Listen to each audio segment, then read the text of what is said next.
with the Quran, and some aspects of it that are not so often talked about. I'd like to begin from a very basic point of view, that the Quran isn't just a religious text for the Muslim. The Quran is actually a document that illustrates the worldview of the Muslim. Now, what's it mean to have a worldview? It basically means the way you look at life, the way you look at everything outside, the way you look at yourself, the way you look at your own goals, your career, your family, right? The way you observe things outside and pass judgments on them. All of that has been deconfigured by this book. And the Muslim is supposed to have a relationship with this book that isn't just intellectual, isn't just spiritual, it's also kind of psychological. The believer starts thinking through the Quran.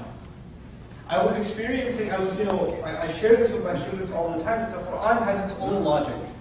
It has its own way of presenting ideas.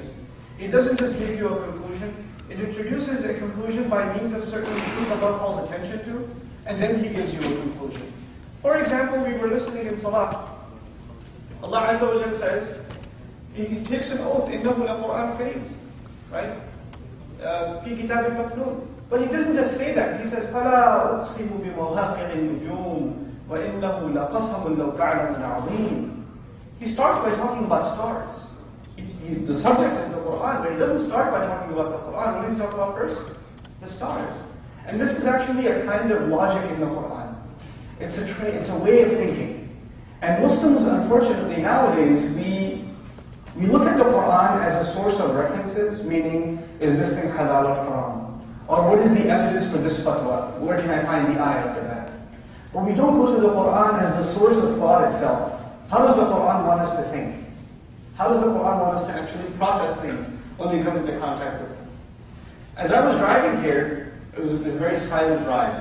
A couple of the guys were asleep, it was late, but that's okay. It was good, it gave me a chance to think. So we're driving here, and it's highway, and there's open fields, probably something beautiful in California, we don't see that in New York or in Maryland or anywhere else, right? Open field, and then mountains in the far distance, right? And I'm looking at this, and I say, SubhanAllah, Allah does not let us escape the thought of the Quran if we immerse ourselves into the Quran, and the Quran enters into our bloodstream, literally. And you're driving, and you see those mountains, and you say, وَإِذَا الْجِبَالُ سُيِّرَتْ. When the mountains are just going to sail away. And as fixtures as they are, I was just talking to some of you guys, and you're saying, I'm baffled by the mountains when I come here in California. It's just so beautiful, right? And we don't even realize it's there. We kind of just, because it's part of life. But you never think of them as sailing away. So now the next time when someone's memorized even a little bit of Quran, when they see the mountain, what are they trying to visualize? Them sailing away. SubhanAllah, like clouds sail away. You look up into the sky, you see clouds. وَالسَّحَابِ الْمُسَخَّرِ بَيْنَ السَّمَاءِ وَالْأَرْضِ آيَاتٍ لِقَوْمٍ يَعْقِلُونَ. There are remarkable, miraculous signs in the clouds that are stuck between the heavens and the earth. You look at the sun, and it's about to set, and you say, فَلَا أُقْسِمُ بِالشَّفَقِ وَاللَّيْلِ وَمَا وَسَقَ. Allah takes an oath by the redness of the sky that Mother Time's coming. Right? The sun is not turning from yellow to red. And the sky is turning red. And the night is about to settle in. Allah calls our attention to it. And what is it a reminder of according to the Quran? What logic, what thought comes to mind when you think of that? The thought that comes to mind is لَتَرْكَبُنَّ طَبْقًا عَنْ طَبْقٍ. You're going to ride one stage after the next. You can't help it. You are on this journey. And just like when you see the sky turning red, night is inevitable. Just like that, your journey towards Allah, every step is inevitable. You can't take a step back. No matter how hard you try, you can only take a step forward. You get stuck in traffic, all these people driving on this journey now. SubhanAllah, ya ayyuhal insan, innaka kadihun ila rabbika kadhan famulaqih. You human being, you forgetful human being. Insan really doesn't just mean human being, it comes from nasiya, the one who forgets, right? Allah calls the one who forgets, and He tells him, you are marching forward towards your Lord. You make all these efforts in this direction and that direction. You're working towards your studies, towards your job, towards your family, towards savings, whatever you're working towards. The reality is, you think you're working towards those things, the only thing you're really making progress towards is meeting your Lord. فَمُلَاقِهِ. Then you're going to get to meet Him, subhanAllah. We're on this journey. So even looking at a road reminds you of that. I looked to the right, I saw some cows. Literally, some pasture. And you know what I noticed about the cows? I mean, cars are moving at fast speeds, but they don't even look up to see. If there are other wild animals, at the very least, what do? They look, it calls their attention, but the cattle, they're chilling, they're on their own, They're in a world of their own, eating away at the grass. They don't care what's going on around them. And this is exactly the kind of heedlessness Allah compares the heedless person to. Allah says, أُولَٰئِكَ كَالْأَنْعَامِ بَلْ هُمْ أَضَلُّ. They are like cattle, they're even worse off. أُولَٰئِكَ هُمُ الْغَافِلُونَ. Those are the heedless. They lose sight of the world around them. They're just lost in their own entertainment. They're lost in their own world. Right? SubhanAllah. The end. Okay, last one. So we're driving, and I see this big billboard for a real estate agency, and they've got a beautiful picture of a home, right? And there's a family happy outside, and they're hugging each other or something. You see those kinds of billboards, right? Because that's the American dream, right? That's the thing. And then of course, when you're on the highway, you see a nice car pass by and catches your eye. Whoa, yeah, that's nice. They did a nice alternation to the backlights and whatever, or they changed the shape a little better now, right? So you see the house, and Allah says, وَمَسَاكِنُ تَرْضَوْنَهَا. The homes you love, you're so pleased with them. They're just in the neighborhood you wanted. They're just the exterior you wanted. They're just the interior design. The carpet matches the curtains, whatever it was. It's just the way you like it. He said, أَحَبَّ إِلَيْكُم مِّنَ اللَّهِ وَرَسُولِهِ وَجِهَادٍ فِي سَبِيلِهِ. The home you beautify is more beloved to you than Allah, His Messenger, is struggling in their path. It puts things in perspective. You can't even look at a home anymore and smile. Allah puts things in perspective. You look at that family, the guy comes home to his family and he's happy, right? Allah says, إِنَّهُ كَانَ فِي أَهْلِهِ مَسْرُورًا. Right? He used to be happy with his family. He used to come back to his family very happy. وَيَنْقَلِبُ إِلَىٰ أَهْلِهِ مَسْرُورًا. For the believer on the day of judgment, he will go to his family happy on the resurrection day. That's when he's going to find happiness.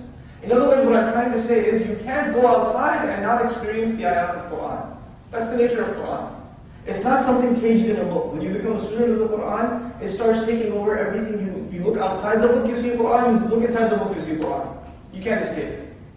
And this is really, it's part of the very critical part of the worldview of the life of a Muslim. It shapes the way the Muslim thinks. Everything reminds him of Allah's book. And one more came to mind, I should share it with you. So we're driving, and there's this nursing home ad. An old lady smiling, and the nurse next to her. Like, SubhanAllah, وَمَنْ نُعَمِّرْهُ نُنَكِّسْهُ فِي الْخَلْقِ. Whoever we give old age, we start reversing them in creation. Allah does not let us escape the thought process from this book. Now here what I want to share with you are some basics that, from perhaps a little bit of a different point of view, but something inshallah that will help you, give you traction and momentum in your relationship with the Quran. Many of you are familiar with the concept of fitrah, right? Nature. Predisposed nature that Allah created us on, human beings. Fitrat Allah and the fatara an-nas alayh, right?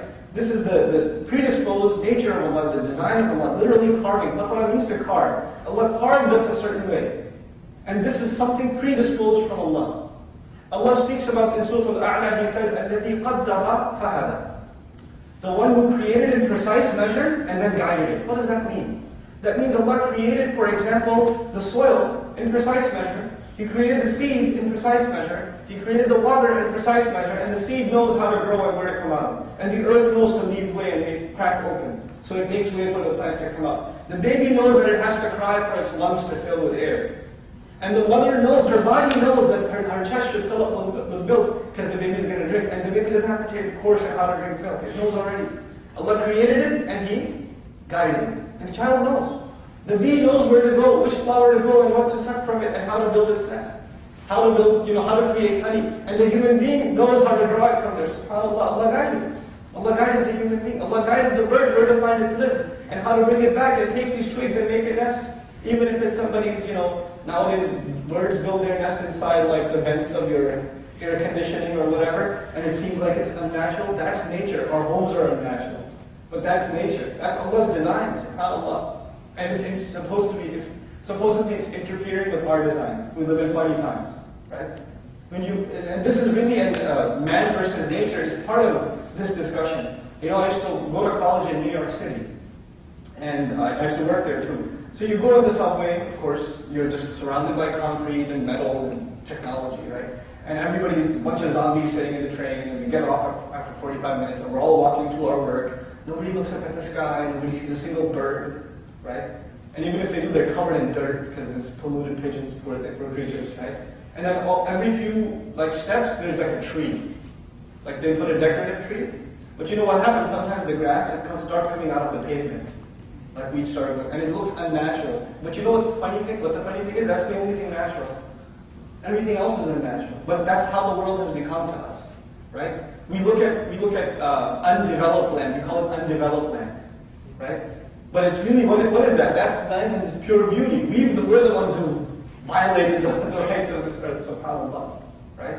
So now the idea of fitrah, the human beings were predisposed with a certain innate nature.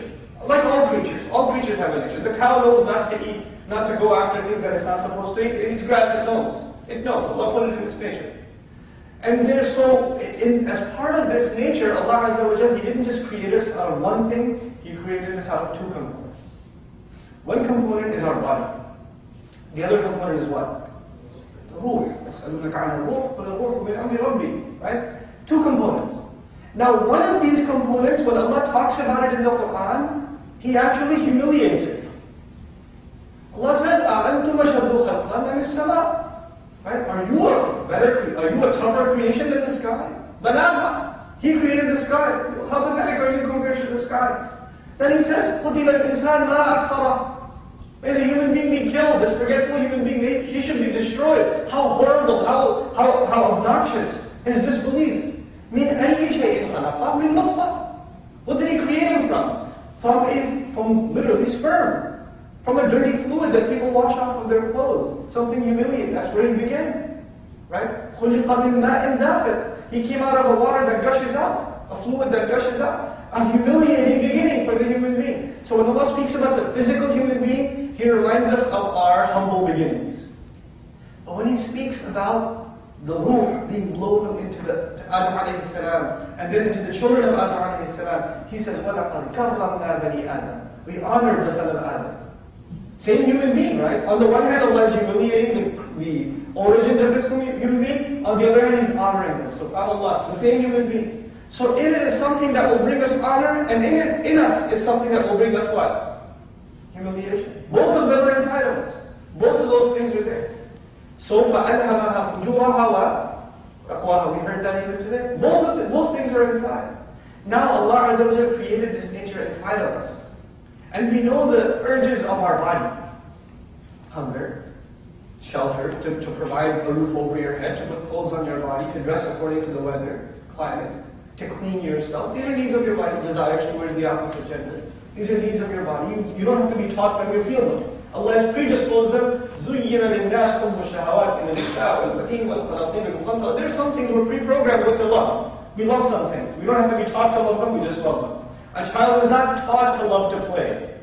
Right? They're not taught to love to, they just play. It's natural to them. It's natural to them. A teenager is not taught to be concerned with their appearance. They become obsessed with their looks naturally. وَزِينَةً. Right? A young man or a young woman is not taught to become full of themselves, or to show their accomplishments, or to show people their diploma, or what college they go to, or what GPA they got, or whatever else. They're not taught to do that. It just comes. It's just part of being a kid.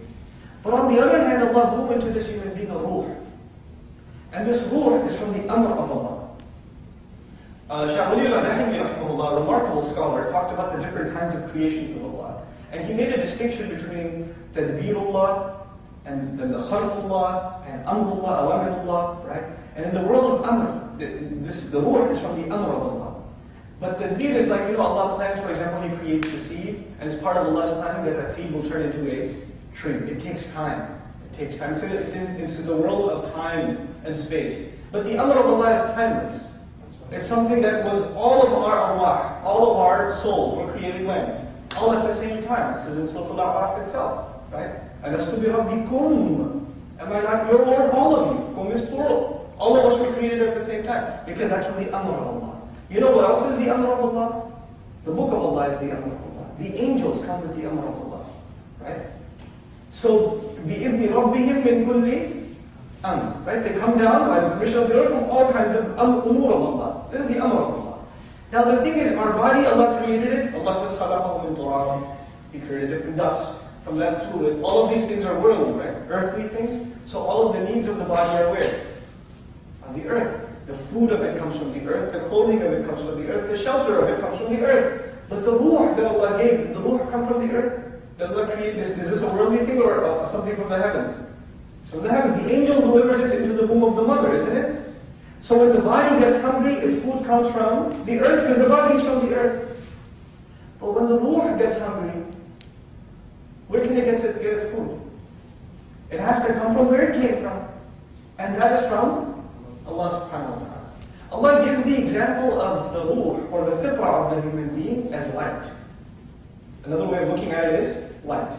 And light that is inside the heart of every person. Every person is born with it. كُلُّ مَوْلُودٍ يُولَدُ عَلَى الْفِطْرَةِ, as we find in the hadith of the fitrah, right? That's recorded in Arba'in al-Nawawi also. So that every human being has this light inside of them. They're predisposed to know Allah. I'll tell you something interesting. There are many aspects to the fitrah, but something on the side that you should know about fitrah. I used to be in this social psychology course. Take a social psychology course if you get a chance. It's very interesting. It gives you good perspective on human fitrah. Social psychology is mostly a study of how people interact with each other. You know? And we were in the chapter of lying. Of course, this is at my college, and non-Muslim professor, non-Muslim students, everybody's non-Muslim. And we're studying the chapter on lying. And they make a distinction between professional liars, like criminals and actors and politicians, etc. Professional liars, as opposed to first-time liars. People that don't really lie for a living, but they're put in a situation where they have to lie. And the guy who's a first-time liar, you know what happens to him? The pitch of his voice goes up, right? His blood pressure increases, the hair on his skin rises.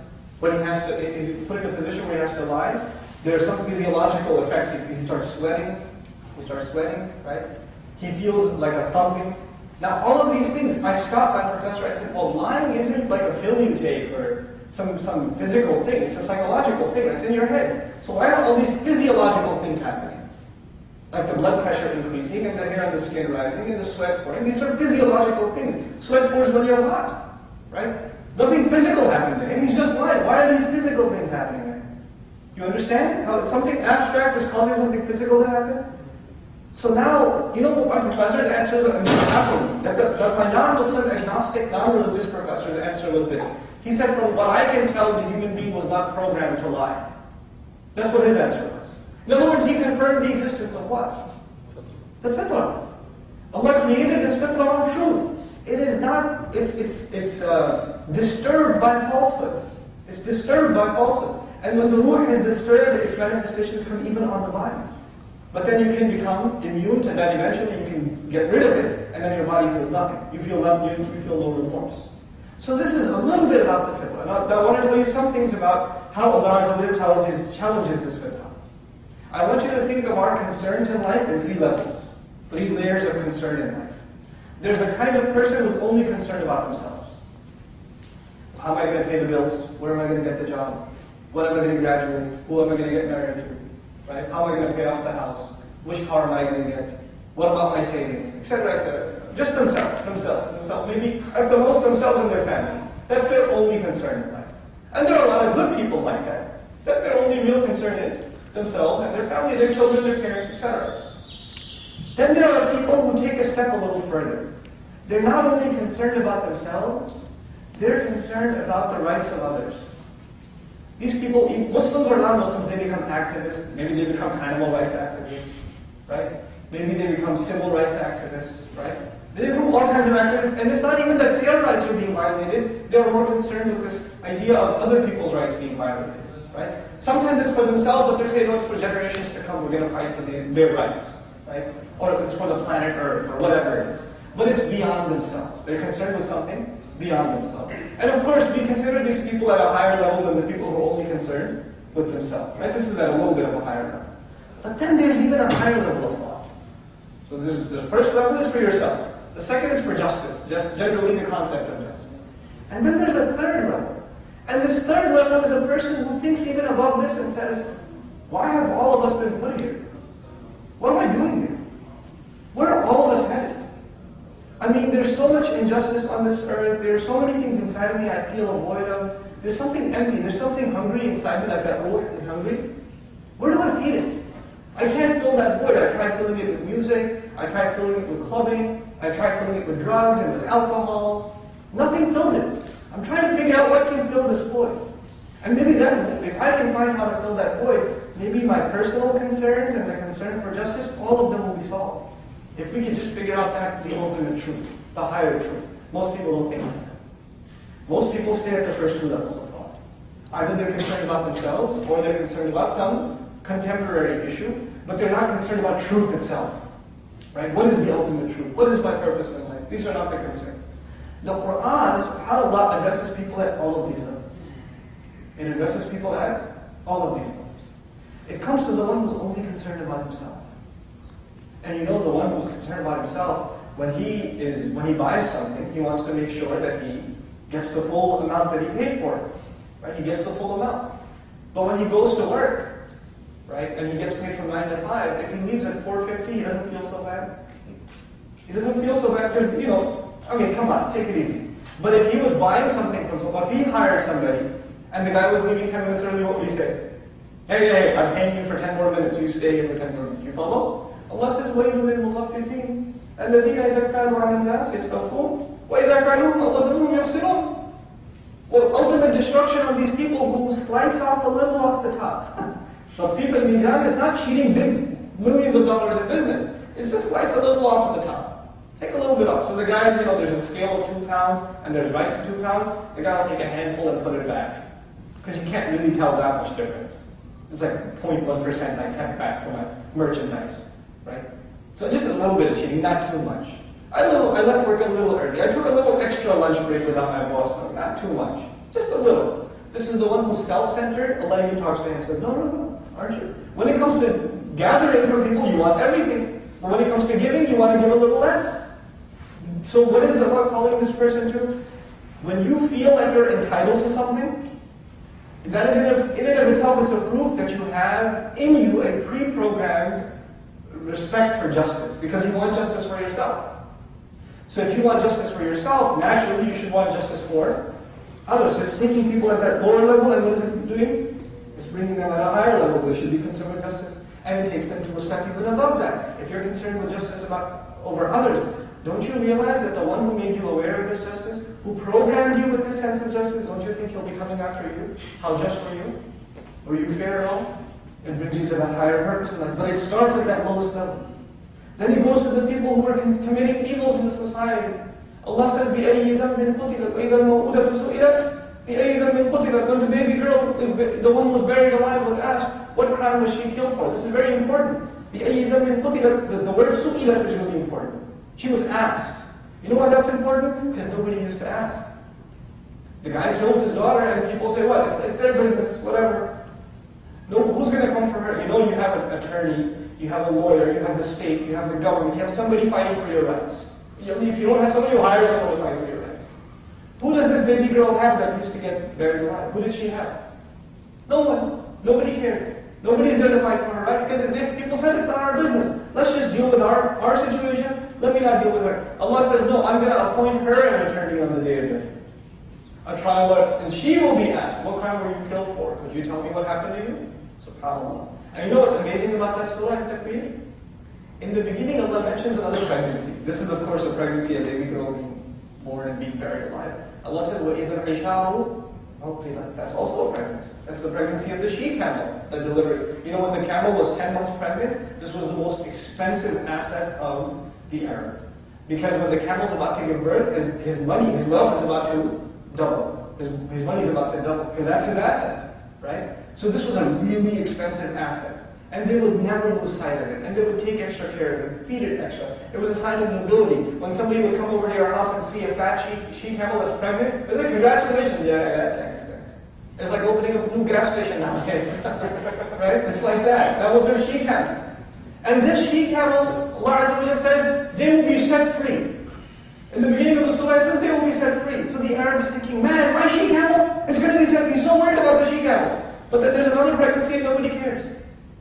The other pregnancy is that of the girl that's born. Oh, that's humiliation for my family. Bury that one. Because that shows I'm not man enough to have a son. Right? This is what their jahiliyyah, their ignorance was. So there's one, the birth of an animal is more precious to this disgusting human being than this. What horrible injustice. Allah calls towards justice in the surah. He exposes their injustice. Well, nobody would ask. Nobody would raise this issue. Allah raised this issue in the Quran. And Allah is not raising this issue at the hands of someone who have power and authority and police and weapons. He's raising it at the hands of a messenger, والسلام, who everybody calls insane, who everybody spits at and throws away and persecutes his followers, والسلام. But the call for justice. See how the Quran starts shaking society, calls people at that level, and then it goes at that level even above, which we started with. What were you created from? How horrible your disbelief? How obnoxious can you be? Now, I share all of this with you because the Quran, what stands today, our relationship with the Quran is one of either casual reading of English translation, right? Or maybe read some tafsir here and there. But what was the culture of the Quran and the Sahaba? What was the culture that was embedded in them? We learned that the Sahaba were constantly reciting the Quran. Constantly. In many narrations, we find they would finish the entire Mus'haf in a week, every week. A seventh of the Quran every day. That's about 4.5 juz of recitation nowadays. Every day. 4.25 at least. Every single day. They're reciting the Quran, reciting the Quran. You think if you recite for 30 years, 20 years, 10 years, the whole book once a week, every week, do you think you'd naturally just memorize it anyway? SubhanAllah. Right? This is just a natural way of becoming one with the Quran. And when you read it so much, and the Quran is talking about what things? Only things inside the book or outside the book too? It's talking about things outside the book. The Quran's ayat are called, of course, ayat. And the creation outside is also called ayat. And at the end of that ayat, the ayat, these are ayat. And then even in the Quran, these ayat talk about those ayat. And those ayat remind you of these ayat. And all of that is happening inside the heart of a believer. We said the fitrah is compared with light, correct? We said the fitrah is compared with light. And when Allah talks about the Quran, He says, فَآمِنُوا بِاللَّهِ وَرَسُولِهِ وَالنُّورِ الَّذِي أَنزَلْنَا. Believe in Allah and His Messenger and in what? In the light that we have sent down. What is the light that Allah has sent down? The Quran. So now the Quran comes into contact with us. We internalize this Quran. Our fitrah is what? Light. The Quran is what? Light. Now this light meets light, Allah calls that what? Nouman ala nur. Light coming into contact with light. This is what Allah describes it happening inside the heart of a believer. When they internalize the ayat of the book. They start seeing the world with these ayat. And they start seeing something that nobody else sees. Everybody sees grass. Everybody sees grass. It's not just me. We were sitting on the lawn outside when you guys were planting the tree, right? We're sitting out there. We all see the grass, we all see the tree, we all see the dirt. But the believer, when he sees the grass, you know what he's reminded of? He's reminded of when Allah speaks of the earth sprouting life. He's reminded that Allah brings life out of death. Nobody else sees that. Who sees that? The believer. Because he has what inside him? The ayat. When he sees the rain, he's reminded, I started with that. The sky that has the feature of returning. The feature of returning. Possessing the power of return. What does that mean, the sky returning? We learned in tafsir, it means that the rain comes back over and over again. But why use the word return? Why not just use the word rain? Why? Because the water comes, then it dries up, and where does it go? It goes back up. And what happens again? It comes back down, it goes back up, it comes back down. And you look at the sky and you say, this return that goes on. And there's another return in the same surah. You know what that return is? The fluid, the man's fluid, the sperm, enters into the womb of the woman. So there's one going in. What comes out? A human being comes out. Fluid goes in, and what comes out? A human being. And Allah says, إِنَّهُ عَلَىٰ رَجْعِهِ لَقَادِرٌ. No doubt He is capable. He has power over returning him. Meaning just like He can take him in a fluid, bring him out a human being, He can put him into the grave and bring him out back to life again. All of this thought process starts where? When it starts raining. Just when it starts raining, the believers, their thoughts go on. Just the way you drive home now should change. Allah Azza wa Jalla does not let us escape the ayat of the Quran because He talks about things you see all the time. You know how much Allah talks about the sky? Constantly talks about the sky. Sometimes He talks about the destruction of the sky. Sometimes He talks about the amazing power of the sky, right? Sometimes He talks about the sky being peeled and destroyed, and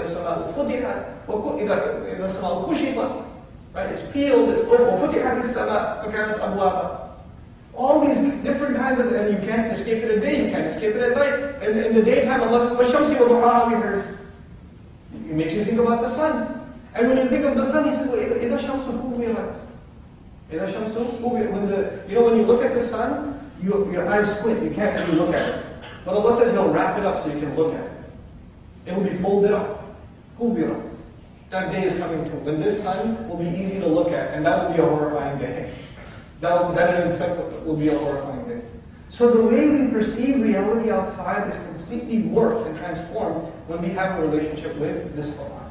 This is part of what Allah Azza wa Jalla means when He says, أَفَلَا يَتَدَبَّرُونَ الْقُرْآنَ.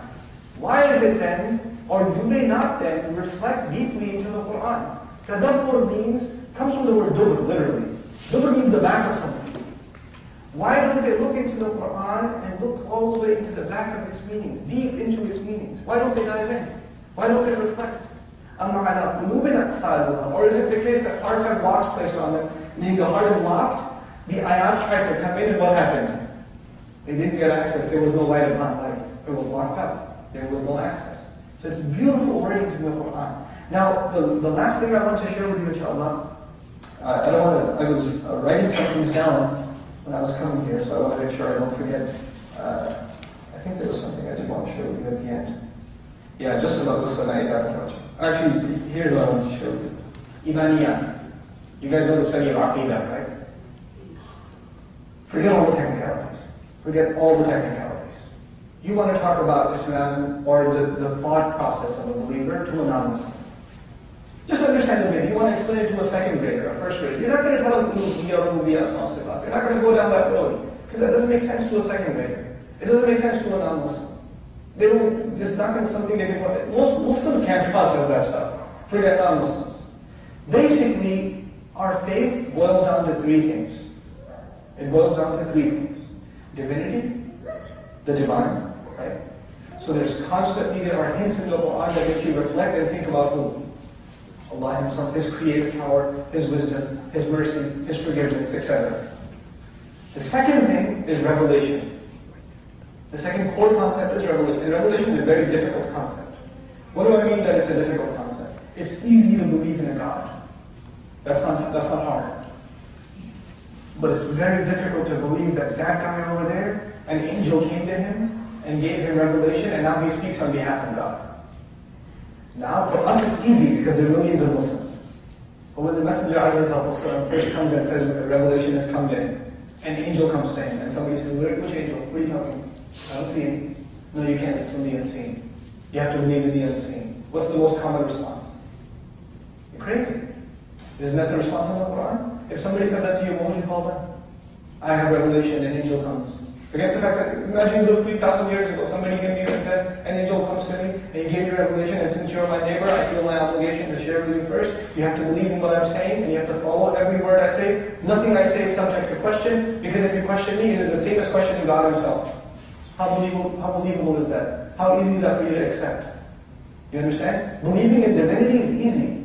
Believing in a messenger is difficult, for many reasons. One, because it takes a serious leap of faith, a bigger leap of faith than Allah. Because the belief in Allah is in the fitrah. The belief of Allah put in the fitrah. But the belief in a messenger, it comes only to those who respected that fitrah. Only to them it comes easy. Otherwise, the skepticism comes. I can believe in a God. I don't know about this messenger business. I don't know. This guy gets revelation. I can't question anything he says. Everything is perfect. Everything is divine from him. SubhanAllah. So this is the second core concept that Allah talks about in the Quran. We'll talk a little bit about the importance of it and then come to the third. The first one was what again? Divinity. The second one? Revelation. The idea of revelation, when it comes to a man and he delivers. This idea itself is very difficult for people to accept. The third core concept is an afterlife. This isn't the only thing there is to life. There's something more. This is why you should be worried about revelation. Why should I care? Okay, there's a messenger, there's no messenger. What's the big deal? What's the big deal? What's the harm if I don't really concern myself with this? It's just casual information that doesn't affect my life. It's just another useless piece of information like the back of a Snapple cap. Right? Useless data. What's the difference? What difference does it make?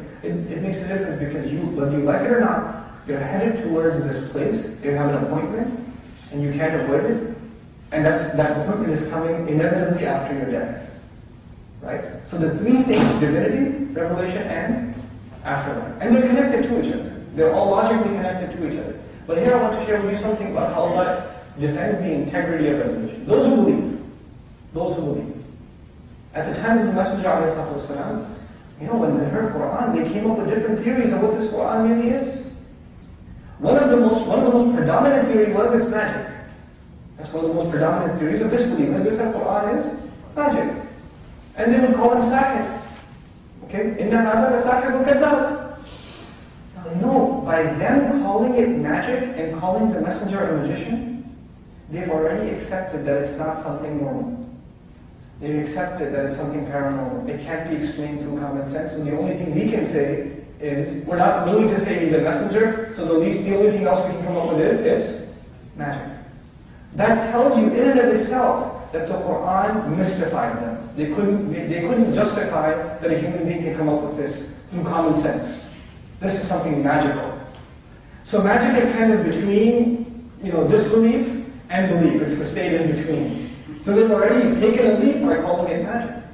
They called him sahib, they called him a magician, and they called him kadhab. They didn't call him kadhib, they called him kadhab. This is mubarak, silatul mubarak. What this means is he's a relentless liar.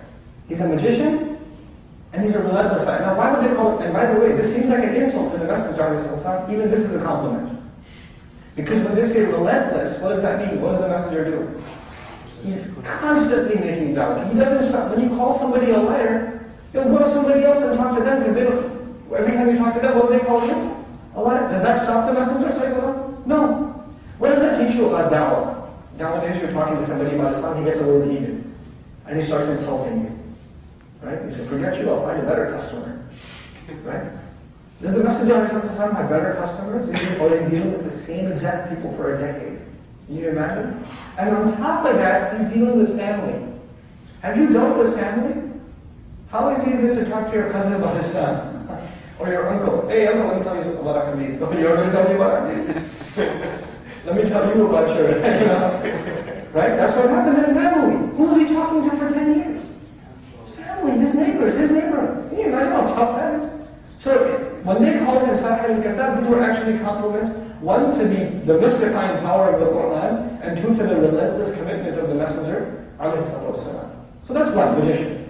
Another thing they called him was that he said that he gets his information from jinns. There are two ways of saying this. One is, they call him Majnoon. Majnoon means the jinn possesses him, also means that, Janna alayhi aqlahu. What it means is that his intellect has been covered up. Because jinn comes from the word janeen, which is the root, which is covered. Jannah, garden, which is covered up with greenery, and the dirt is covered. So jinn, that which is covered from our eyes, right? So his intellect is covered. So he's gone crazy, basically, right? But more so that a jinn comes and tells him, shayateen come and tell him. And this was part of their culture. Even nowadays in like downtown Manhattan or midtown Manhattan, these corporate executives, when they go make a multi-million-dollar deal, they go see the psychic reader first. Like you can go on Park Avenue, 55th Street, in Midtown. These huge multi-million-dollar buildings, and on the first floor there's a psychic reader. How is he affording rent over there? You know what happens? All these executives, they say, "What color tie should I wear to the meeting?" Seriously. Should I wear my lucky pin here or there? And then the psychic reader does whatever and tells them, "Yeah, wear this one. That'll be $500, that'll be $2,000, whatever." This was going on back in the day. This is not something new. This was going on back in the day. The Arab would come and say, "Should we attack that tribe? Should we kill all of them?" And the guy would say, "Hold on, let me tell you." And yeah, you should kill them. The shayateen came and told me. Because the stars, they came from the stars, they gave me the information, you should kill all of them. Or you should marry that woman. Or you should divorce her. Or whatever else. So they would come to the kahin, the mind reader, and the soothsayer. They would say that we get our information from where? The stars. So the Arabs, the mythology was the stars, the devils go there, get information, and come back and tell these soothsayers. And this is what Muhammad is doing to Ma'alullah, that what he has to say is just like what these soothsayers have to say. He's just getting information from the devils. That's all it is. Now Allah Azza wa Jalla swears, like we heard in Salah, I swear by the placement of the stars. Who placed the stars there? Who knows better about the stars? The one who's sitting in the desert looking at the stars, or the one who placed them there? So he says those stars themselves are witness that this is the Quran. This is the noble Quran. That comes from Fi Kitab al-Maknoon, in a hidden book. That's where it comes from. And just to tell you how Allah gives dignity to His revelation, how Allah protects His revelation, the way He speaks about it is so amazing. Just to give you some parallels, so you appreciate how Allah gives, those who believed along the Messenger, how they understood that this word is something profound. On the one hand, you have the Messenger talking to the leaders of Quraysh, who are arrogant. And when you talk to someone, like, a guy is trying to buy a car, and all these salespeople in the parking lot, in the dealership, they all kind of hound around him. Can I help you? Can I help you? Can I help you? Right? They're trying to sell him something. Sometimes it feels like that was trying to sell someone something. Right? And when you're trying to sell someone something, we're trying to convince someone of something, then who's got the upper hand? The seller or the customer? The customer's got the upper hand. So when the messenger would give da'wah to the leaders of Quraysh, what did the Quraysh leaders feel? They felt they had the upper hand. Sounds interesting, but you got this blind guy over here, you got these other people here, get rid of them, and maybe we'll listen. They felt like they were in a position to negotiate, right? They were in a position to give back and forth, work with me a little. That's what Allah says Himself. They really want that you give and take a little. Barter with them, trade with them. When Allah spoke about this matter, He said, no. This is not something for negotiation. This is not something wrong. كَلَّا إِنَّهَا تَذْكِرَةٌ فَمَنْ شَاءَ ذَكَرَهُ فِي صُحُفٍ مُكَرَّمَةٍ مَرْفُوعَةٍ مُطَهَّرَةٍ بِأَيْدِي سَفَرَةٍ كِرَامٍ بَرَرَةٍ. This word is way up there in the possession of the most noble of the angels. It's very elevated. You should be honored that you got a chance to hear this word. Instead of you coming here and negotiating, you should know how high this word is. There's no room for negotiation. I don't need to sell it to you. You need it. This word doesn't need you. It's too high above. It's from far above from you. So in Surah, Allah illustrates how high the revelation is and how the low people are. So don't ever think that we're in need to sell. Right? This revelation is too high. Whoever comes to it has only benefited himself, and whoever doesn't has lost on a huge treasure. They were actually honored by even having heard the Quran, because it comes from such a high place. And only the closest to Allah are in company of it. Right? So now this is the place of revelation. But it doesn't just stay there, it comes down, doesn't it? It comes down. Who brings it down? Jibreel alayhi salam. So then we find in the Quran, إِنَّهُ لَقَوْلُ رَسُولٍ كَرِيمٍ ذِي قُوَّةٍ. When you deliver a classified document, like a high-value document, like the government wants to send something from DC to, let's say, Seattle, Washington, how would they send it? FedEx or regular mail? How would they send a high-classified document? What do you think they would do? No, it wouldn't be registered. A classified document would be like like the armored vehicle and security details, and only high-level clearance people will travel with it, or a private plane will go, or something like that, right? Just some special arrangements are made when classified documents are delivered. And the people delivering them have to be high clearance. They just can't be just some guy, security guy or delivery guy, because it's too valuable information. So first Allah tells us Jibreel is the one. Whose classification? What's his security clearance level? And the Arshi Makin. Allah tells us, right under the Arshi, security clearance is, he's stationed over there. That's his place. And the one delivering it has to be strong enough, so if somebody tries to attack and steal this information, they should be able to defend it. So He says, Di quwwatin. He's strong. Who's going to mess with Jibreel alayhi salam? Look at his strength. Allah said, وَلَقَدْ رَآهُ بِالْأُفُقِ الْمُبِينِ. He saw him across the entire horizon, taking over the entire horizon. This is when the messenger saw Jibreel alayhi salam. So he's the one delivering it, and now that he's delivering it, he's got an entire detail, security detail with it, a follower. He's followed. In other words, he doesn't just deliver it alone, an entire entourage of security comes. This is the way in which revelation comes down to Muhammad sallallahu alayhi wa sallam. This is not something small. So it comes to him, subhanAllah, in this way. So Allah protects the way we should think about revelation. How Allah delivered this revelation in the realm of the unseen. Nowadays we have a discussion, how was the Quran preserved? Right? These parchments and these things, and this surah, and that, this or that, the one who believes, what do they know about this revelation? These things are laughable. What are you talking about? What are you talking about? Do you know how this revelation came? So how Allah protected it? So it gives the believer a sense of conviction above anything else. And when you hear these lowly discussions, they don't affect you. But when you're not connected to the Quran, what happens when you hear these things? You know what happens to the youth around you that take a philosophy course or two, or Islamic studies, or Islamic studies 101, or Middle Eastern studies? What happens to them after one course? They get messed up in their head. Why? There is no connection to the Quran. We're not connected with this book. We're not, entangled in its thought. We haven't become one with it. And this is something that was the legacy of our companions. Umar ibn Khattab used to go around and check with everyone on the halaqat of the masajid, or the halaqat of Quran going on in every masjid. This was the culture of the Sahaba. It's absolutely critical. So where do you guys begin? Practically speaking, where do you begin? Where do you begin to develop this strong relationship with the Quran? Begin with the surah. You look at the entire Quran and say, okay, forget it, I'm not going to play. This is too much. Begin with the surah. Memorize the surah. Study a surah. Listen to a dars on the surah. Get the imam to give you a tafsir class on that surah. Right? Then recite that surah in the salah. Then think deeply about that surah. Then look outside and see what did Allah talk about in that surah that you see outside. For example, you memorize something so small like Surah Al-Asr. Surah Al-Asr. Every time you look at that clock back there, what do you say to yourself? It changes the way you look at a clock. Every time you see Asr time come in, what do you say to yourself? Every time the professor says you only have 3 weeks left for the semester to be over, you say, seriously. Now what happens is the surah has become part of your life. It's become part of your thinking. You've embedded it into your life. Then you move on to what? The next surah. The next surah. The next ayah. And every time you come into these contact with the outside world, it brings you back to the Quran. There's this back and forth with the Quran. Right? This is what we have to develop. And really, when you don't have this, there's a spiritual void. When you don't have a serious connection with the Quran, your salah is empty. You don't feel anything in salah when you hear the words. And when you don't feel anything, your heart feels, the light is there, but it hasn't met the other light, right? So what does the heart try to do? It tries to find other things to fill that void. So what do you say? You feel an itch if you haven't gone to see that movie in the theater. Or if you haven't gone to play pool with your buddies, or play that app for hours and hours on your iPhone or something. You fill that void with something, because your heart will feel that void. But nothing will fill that void like what? Like the remembrance of Allah, and the ultimate remembrance of Allah is Quran itself. This is nothing but a reminder. This is nothing but a powerful means of delivering a reminder.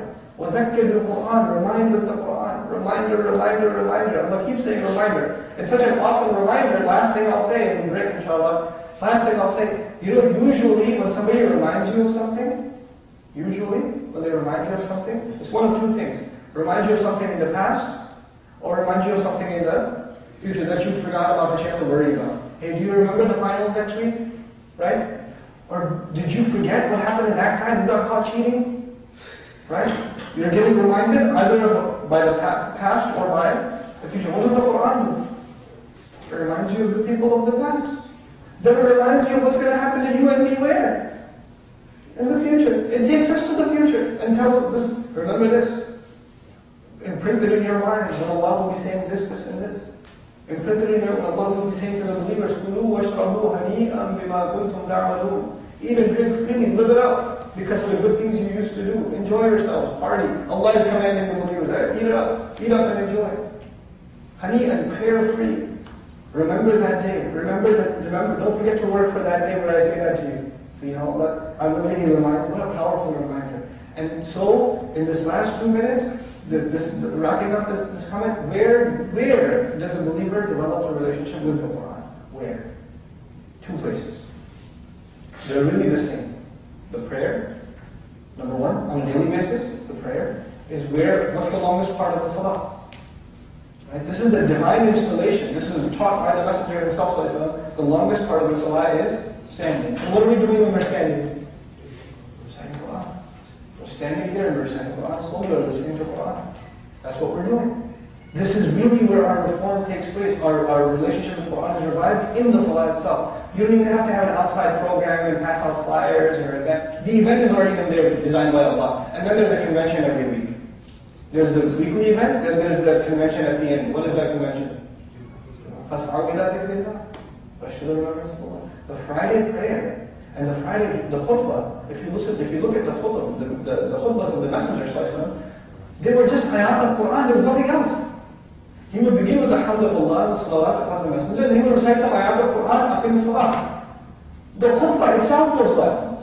Quran, multiple khutbahs of the Messenger, just entirely ayat of the Quran. So what is the khutbah supposed to be? A reminder from the Quran. And from a practical point of view, a reminder that people can memorize. So do a reminder from the Sahaba, because most people memorize. Or do a reminder from 2 ayat of Quran and pass it out to the community and say, memorize these ayat and use them in Salah this whole week. And next week we'll do 2 other ayat and remind people. Practical reminder. Bring Quran into your life. And the means of it, Salah, and of course the Jumu'ah prayer, come to Jumu'ah early, take precautions of it, come well dressed, take it like a serious event, like people get dressed for graduation, and people get dressed, for a job interview. Get dressed, you're meeting with Allah, man. Get dressed. Come early and listen intently. This is the, even if the khutbah is boring, don't worry about it.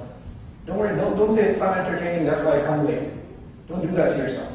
You're coming for the sake of Allah. May Allah Azza wa Jalla give us the ability to think and to understand the world around us by means of His ayat. May Allah give us a true love of the Book of Allah and the Sunnah of His Messenger sallallahu alaihi wasallam. May Allah give us a correct understanding of His book and a correct understanding of the Sunnah of His Messenger sallallahu alaihi wasallam. And may Allah grant all of us, our children, our families, real khushu, real attentiveness and humility, and overwhelming awe of Allah Azza wa Jalla in every single one of our salawat. And may He grant us genuine tears of fear of Him in our salawat. Barakallahu wa lakum fil Qur'an al-Hakim. Wa nafa'ani wa iyyakum bil ayat wa dhikril hakim. Assalamu alaikum wa rahmatullahi wa barakatuh.